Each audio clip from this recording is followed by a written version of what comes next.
Всем привет! В данном видео покажу и расскажу, как можно сделать нужное и очень-очень полезное приспособление. Данное приспособление можно сделать из старой арматуры кусков, вот таких прутков, или можно приспособить вот такие старые вилы. Я буду использовать именно старые вилы. Вот, я уже отшлифовал, подготовил. Дальше нам нужен будет вот такой кусочек уголка 25 на 25 и длиной 9 сантиметров. Вот такие два хомуты, внутренний диаметр на 28 миллиметров. Болты для хомутов и прижимные гаечки. Итак, берем дальше штангу от триммера, выкручиваем вот этот болтик. Так как мы будем делать крепление именно дополнительное в этом месте. Дальше берем уголок, отмечаем и делаем отверстие.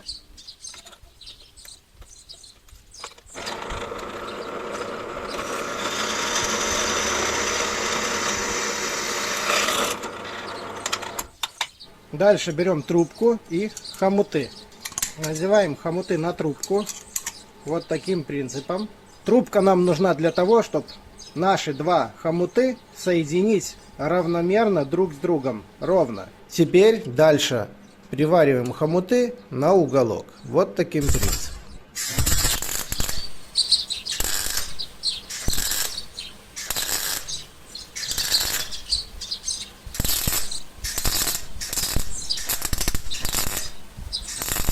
Дальше делаем два отверстия через хомуты для прижимных болтов и дополнительный прорез в уголке.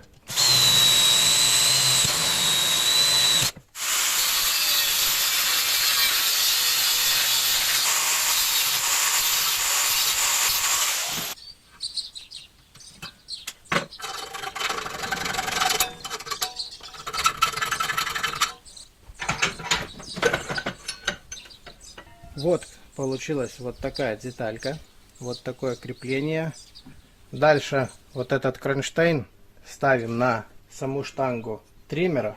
Можно ее устанавливать как сверху, так и снизу. Но там надо снимать редуктор и защиту. Это больше работы. Сверху проще. Так как у меня штанга с двух частей. Каждый может изготовить такую детальку, такой кронштейн индивидуально под свою штангу, под свой триммер. Вот таким принципом заходит, фиксируется болтом вот в этом месте и потом зажимаются еще болтами два вот этих хомута на штанге. И эта конструкция, так сказать, кронштейн будет стоять мертв. Дальше я на данный кронштейн не буду прикручивать, а просто приварю вот эти вилы, так сказать, прутки, вот таким принципом на данный кронштейн. Дальше берем вилы, вставляем в тиски и немножко второй зуб и третий в правую сторону подгинаем. Вот таким принципом.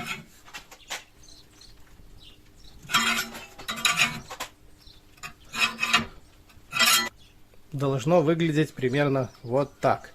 От первого зуба последний зуб должен уходить в сторону где-то 5 сантиметров. Этого достаточно, и тогда будет работать данное приспособление лучше, эффективней. Пруток первый должен идти по центру редуктора и выходить примерно на уровне конца ножа. Вот так. И прутки должны идти ровно. Если смотреть на штангу. Вот так. Так как редуктор со штангой, он имеет изгиб 30 градусов. А прутки должны именно ровно. Ну что, привариваем. Вот так.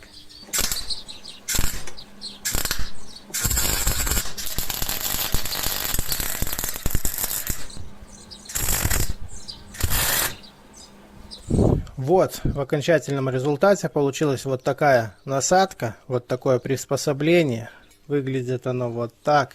Ну что, красим и ставим на триммер и тестируем данную насадку. Вот Сделал эстетичный вид, подкрасил данное приспособление и теперь устанавливаем его на свое место.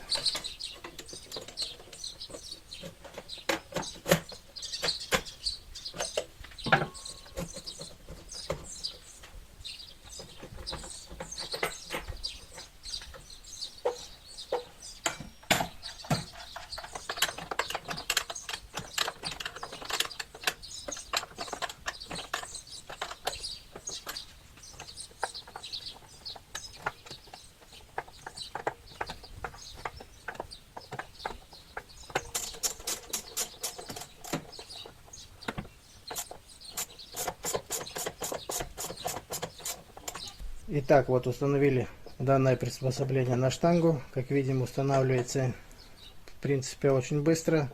И самое главное, данное приспособление очень легкое. Всего лишь полкилограмма весит. Может, даже и этого нет.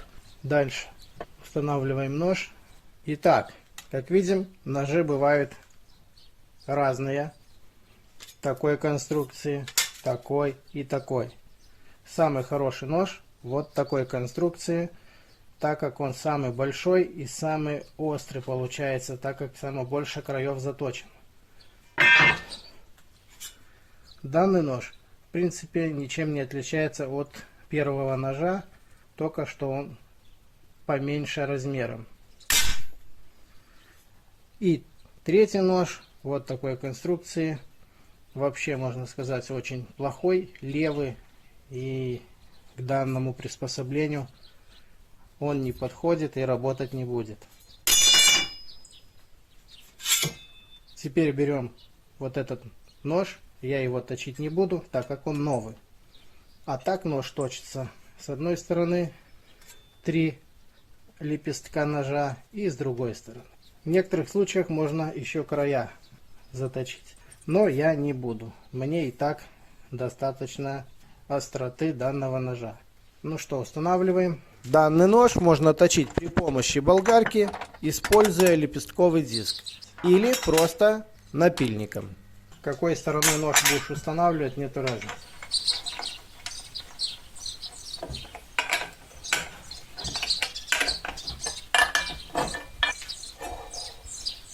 Итак, установили нож и зажали. А теперь ставим штангу на триммер и погнали тестировать данное приспособление.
Как видим, данное приспособление работает прекрасно, косит высокую траву очень хорошо и собирает траву в прокосы, так сказать, в кучу, не разбрасывает по всему участку. И таким принципом мы облегчаем себе труд, так как траву не надо грабать, просто берем с прокосов, собираем и вывозим ее с участка.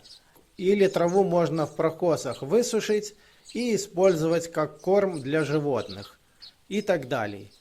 А на этом у меня все. Всем спасибо за внимание. Всем пока.